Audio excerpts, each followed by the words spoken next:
Welcome to my channel. ನಮ್ಮ ಚಾನಲ್ಗೆ subscribe ಮಾಡ್ಕೊಳ್ಳಿ. ಲಕ್ಷ್ಮೀ ವಾರಮ್ಮ ಬುಧವಾರದ ಸಂಚಿಕೆಯಲ್ಲಿ ಏನಾಗುತ್ತೆ ಅಂತ ಈ ವಿಡಿಯೋದಲ್ಲಿ ನೋಡೋಣ. ಪೂಜೆ ಶುರು ಮಾಡೋಣ. ಇನ್ನೇನು ಮಹಾಲಕ್ಷ್ಮಿ ಬಂದ್ಬಿಡ್ತಾರೆ. ಎಲ್ಲಿ ಇನ್ನೂ ಬಂದಿಲ್ಲ ಮಹಾಲಕ್ಷ್ಮಿಗೆ ಒಂದು ಫೋನ್ ಮಾಡೋಣ ಅಂತ ವೈಷ್ಣವ್ ಒದ್ದಾಡ್ತಿರ್ತಾನೆ. ಪುಟ್ಟ ದಯವಿಟ್ಟು ಅರ್ಥ ಮಾಡ್ಕೊಳ್ಳೋ, ನನ್ನ ಮಾತು ಕೇಳೋ. ಮಹಾಲಕ್ಷ್ಮಿ ಅಂತ ಹೇಳ್ತಾ ಇರಬೇಡ, ಲಕ್ಷ್ಮಿ ಇನ್ನೂ ಬರಲ್ಲ ಕಣೋ ಅಂತ ಕಾವೇರಿ ಹೇಳಿದಾಗ, ಅಮ್ಮ ಏನು ಮಾತಾಡ್ತಿದ್ಯಾ, ಸುಮ್ಮನೆ ಇರು ಅಂತ ಕೂಗಾಡ್ತಾನೆ ವೈಷ್ಣವ್. ಅಷ್ಟರಲ್ಲಿ ಯಾರೋ ವ್ಯಕ್ತಿ ಬರ್ತಾರೆ. ಯಾರೋ ಬರ್ತಿದ್ದಾರಲ್ಲ, ನೋಡ್ದಾ ನಾನು ಹೇಳ್ದಾಗೆ ಮಹಾಲಕ್ಷ್ಮಿ ಬಂದ್ಬಿಟ್ರು. ಹೇಳಿದ ಟೈಮ್ಗೆ ಸರಿಯಾಗಿ ಬಂದಿದ್ದಾರೆ ನನ್ನ ಮಹಾಲಕ್ಷ್ಮಿ. ನೋಡಿ, ನನ್ನ ತಂದಿರೋ ಅಂತ ಸೀರೆನೇ ಉಟ್ಕೊಂಡು ಬಂದಿದ್ದಾರೆ ಅಂತ ವೈಷ್ಣವ್ ಹೇಳ್ತಿರ್ತಾನೆ. ಅಷ್ಟರಲ್ಲಿ ಕೀರ್ತಿ ಬಂದಿದ ತಕ್ಷಣ ಎಲ್ಲರಿಗೂ ಶಾಕ್ ಆಗುತ್ತೆ. ಕೀರ್ತಿ ನೀನಾ ಅಂತ ಕಾವೇರಿ ಹೇಳ್ತಾರೆ.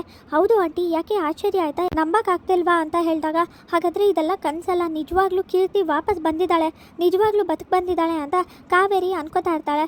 ಯಾಕಂಟಿ ಯೋಚನೆ ಮಾಡ್ತಿದ್ದೀರಾ, ನಾನೇ ಬಂದಿರೋದು, ಕೀರ್ತಿ ರಘುವೀರೇ ಬಂದಿರೋದು ಅಂತ ಕೀರ್ತಿ ಹೇಳ್ತಾಳೆ.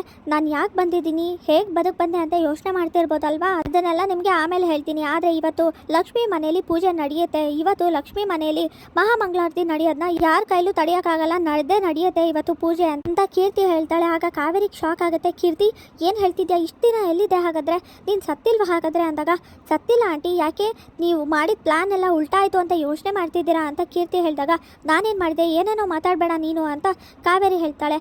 ಇನ್ಮೇಲಿಂದ ನಿಮ್ಮ ಆಟ ನನ್ನ ಹತ್ರ ನಡೆಯಲ್ಲ ಆಂಟಿ, ನಿಮ್ಮ ಮುಖವಾಡ ಕಳ್ಸೋಕೆ ಅಂತಾನೆ ನಾನು ಬಂದಿದ್ದೀನಿ. ನೀವೇನೇ ಗೋಳಾಡಿ ನಾಟಕ ಮಾಡಿದ್ರು ಇನ್ನು ನೀವು ಬಚಾವಾಗಕ್ಕಾಗೋದಿಲ್ಲ, ಇವತ್ತೆಲ್ಲ ಸತ್ಯನೂ ಗೊತ್ತಾಗುತ್ತೆ ಅಂತ ಕೀರ್ತಿ ಹೇಳಿದ ತಕ್ಷಣ ಟೆನ್ಷನ್ ಮಾಡ್ಕೊಂಡು ಕಾವೇರಿ, ಏನೇನೋ ಮಾತಾಡಬೇಡ ಕೀರ್ತಿ, ಮೊದಲೇ ಮನೆಯವರೆಲ್ಲ ನೀನಿಲ್ಲ ಅಂತ ದುಃಖದಲ್ಲಿದ್ರು, ಈಗ ಲಕ್ಷ್ಮಿ ಇಲ್ಲ ಅಂತ ಬೇಜಾರಲ್ಲಿದ್ದಾರೆ.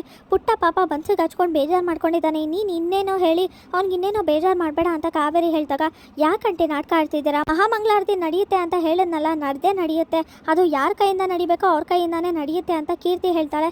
ಏನು ಹೇಳ್ತಿದ್ದಾಳೆ ಇವಳು ಅಂತ ಕಾವೇರಿ ಟೆನ್ಷನ್ ಮಾಡ್ಕೊಂಡು ಯೋಚನೆ ಮಾಡ್ತಿರ್ತಾಳೆ. ಕೀರ್ತಿ ಎಲ್ಲಿದೆ ನೀನು, ಅಲ್ಲ ಇವ್ರು ಯಾರು ಅಂದಾಗ, ಇವರೆಲ್ಲ ಸಾಕ್ಷಿಗೋಸ್ಕರ ಅಂತ ಬಂದಿದ್ದಾರೆ. ಈ ರೌಡಿಗಳು ಯಾರು ಅಂದರೆ, ಇವರು ನನ್ನ ಮತ್ತೆ ಲಕ್ಷ್ಮಿನ ಕಿಡ್ನಾಪ್ ಮಾಡಿದ್ರಲ್ಲ ಅವರೇನೆ ಅಂತ ಕೀರ್ತಿ ಹೇಳಿದ ತಕ್ಷಣ, ಏನು ಇವ್ರನ್ನ ಯಾಕೆ ಕರ್ಕೊಂಡು ಬಂದಿದ್ಯಾ ಅಂದಾಗ, ಸಾಕ್ಷಿ ಹೇಳಕ್ ಬೇಕಲ್ವಾ, ಆದರೆ ನಾನು ಹೇಳಿದ್ರೆ ನಂಬಲಿಲ್ಲ ಅಂದರೆ ಏನು ಮಾಡೋದು, ಅದಕ್ಕೆ ಬಂದಿದ್ದೀನಿ ಸಾಕ್ಷಿ ಹೇಳಕ್ಕೆ ಅಂತ.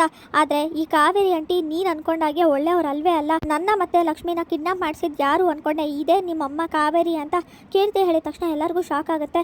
ಏನು ಹೇಳ್ತಿದ್ಯಾ, ಏನೇನೋ ಹೇಳ್ಬೇಡ, ಅಮ್ಮ ಯಾಕೆ ಮಾಡಿಸ್ತಾರೆ, ಲಕ್ಷ್ಮಿ ಹುಷಾರಾಗ್ಲಿ ಅಂತ ಎಷ್ಟೆಲ್ಲ ಕೇರ್ ತಗೊಂಡು ಕಾಳಜಿ ಮಾಡಿದ್ದಾರೆ ಅಂತ ವೈಷ್ಣವ್ ಹೇಳ್ತಾರೆ. ಅದೆಲ್ಲ ಬರೀ ನಾಟಕ, ಇದಕ್ಕೂ ಒಂದು ಕಾರಣ ಇದೆ ಅಂತ ಹೇಳಿದಾಗ, ಏನದು ಕಾರಣ ಅಂತ ವೈಷ್ಣವ್ ಕೇಳ್ತಾನೆ. ಎಲ್ಲಾನು ಹೇಳ್ತೀನಿ ಅಂತ ಕೀರ್ತಿ ಹೇಳ್ತಿರ್ತಾಳೆ. ಇಲ್ಲಿಗೆ ಬುಧವಾರದ ಸಂಚಿಕೆ ವಿಡಿಯೋ ಮುಕ್ತಾಯವಾಗಿದೆ. ಈ ವಿಡಿಯೋ ಇಷ್ಟವಾಗಿದೆ ಲೈಕ್ ಮಾಡಿ, ಶೇರ್ ಮಾಡಿ, ಕಮೆಂಟ್ ಮಾಡಿ, ಹಾಗೆ ಸಬ್ಸ್ಕ್ರೈಬ್ ಮಾಡಿ.